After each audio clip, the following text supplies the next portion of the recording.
Alright guys, here today's top stories not to the world segment. Number 1. You know that little quote which says, birds of a feather flock together? Well, turns out the people who coined it were bang right on the money. And I say this because as we speak, a Pro-Ruto MP who was even appointed as one of the board of directors of sports in Kenya has been arrested for allegedly stealing vehicles. Just have a look at this post and I quote. This is from Karomo Richu and it reads, "Hii ni kama content. Former Moya constituency MP was arrested by detectives from the DCI on the night of January 14th, 2026 in Nakuru, linking him to stolen vehicles in Murang'a. This is the same man President William Ruto appointed as the chairperson of the Board of Directors of Sports Kenya in August 2025. In other countries, the state has mafias. In Kenya, the mafia has the state. Truly, Ruto must go and Ruto must go now." And here's a photo collage of the same guy.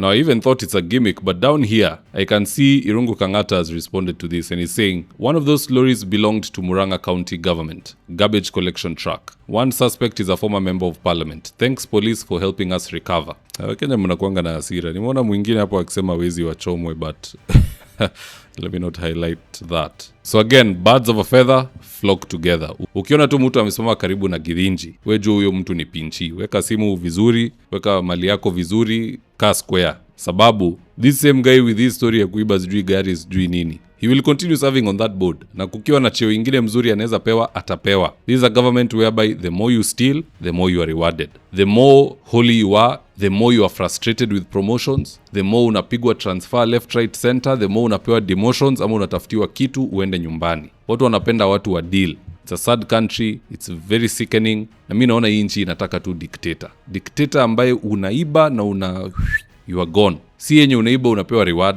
Sha inapotea, unaenda wafanya interview kwa Jeff Koinange live and you are a hero. Pesa inapotea sijui kona gani, pia wewe kama ile ya Finland, what happened to that fellow? He's still a senator. Number 2, most of our leaders, once they taste one measly gram of power, they immediately assume that they've graduated to demigod status and they start terrorizing perceived mortals. Take Opiyo Wandayi for instance. Opiyo Wandayi, instead of focusing on power grids, he's very busy wasting the nation's time on people like Joshua Ayika. Just check out this tweet and I quote. Joshua Ayika is saying, "Mr. Opiyo Wandayi, Cabinet Secretary for Energy, just hours after I publicly called out your conduct on social media, you chose to respond not with accountability but with intimidation, sending DCI officers to my business, in brackets Subaru Boys. Let me be clear. Kenyans are not afraid of threats, and we will not be silenced for speaking truth to power. This country does not belong to a few individuals who misuse state machinery to settle personal scores. Public office is a responsibility, not a weapon. We stand firm, we stand for democracy, freedom of expression, and the right of every Kenyan to question leadership without fear. Intimidation is a backward tactic, and it has no place in a modern democratic Kenya." And he went on to attach the image of the said Subaru Boys having arrived. Please, leaders, let's be objective. This is not what Raila Odinga sent you into government to do. Raila sent his so-called experts to share their expertise with Kenya Kwisha, or is excessive fujo your main area of specialty, considering wametoka ODM? Number 3, governors are now saying they won't appear before the Senate PAC committee because of some of the most bonkers, flimsy reasons I've ever had in my lifetime. Ati bloggers are intimidating them. Just listening to this lot. We even have bloggers covering Senate committees instead of the Senate official, communication team. Yeah, Senate is an august house. How do we allow bloggers to be the one covering what happens in there? And even before the governor steps out of that committee, we've seen intimidation of the auditors in that committee to incriminate specific governors, to incriminate governors. The auditor gets so intimidated that at times he even says things contrary to what is in the audit report. We cannot go on like that. So as a council, we've said enough is enough on this matter, and we'll engage the leadership of the Senate. If we have to go back to court to interpret what oversight is and what those appearances should entail, what political responsibility of governors is, we are willing to go back to court. But it cannot be and will not be business as usual. I thank you.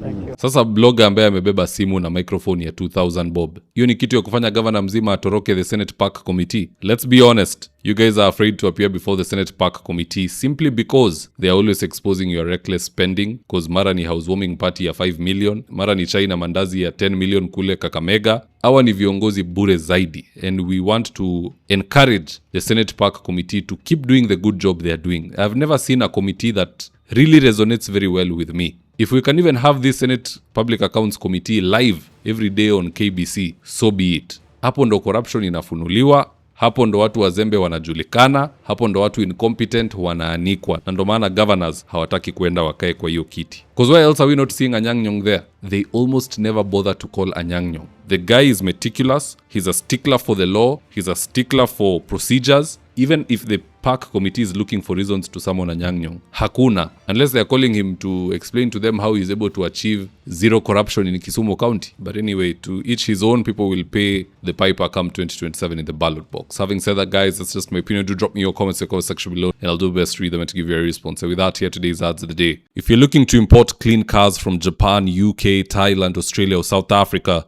look no farther from Manani Imports. We're talking 15 years in the game with thousands of positive reviews. Now here's the interesting bit. Manani Imports have experts who will carefully load your car into a sealed container, receive it at the port, counter-check quality, and ultimately deliver to your doorstep. Customer service can't get any better than this, and guess what? It's all at an affordable rate. To get started on your journey to own a clean automobile, call or WhatsApp Manani Imports at 0793 687 678 or visit their social handles on Facebook, Instagram, or TikTok at Manani Imports. If you're in need of electrical wiring, solar installation, or electrical fittings such as strip lights, snake lights, downlighters, or chandeliers, contact Engineer Wycliffe at 0707 476602 and he'll get your house dapped up.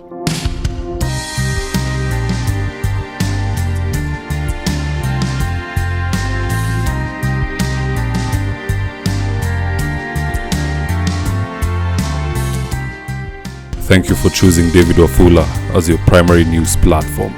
We put countless hours in research, recording, and editing. By showing up each and every day to watch our videos, you encourage us to generate more videos for the viewers. We are on a mission to inform, educate, and build a better tomorrow. To our thousands of followers in a world full of presidents, kings, and queens, you are the real gem. Adios.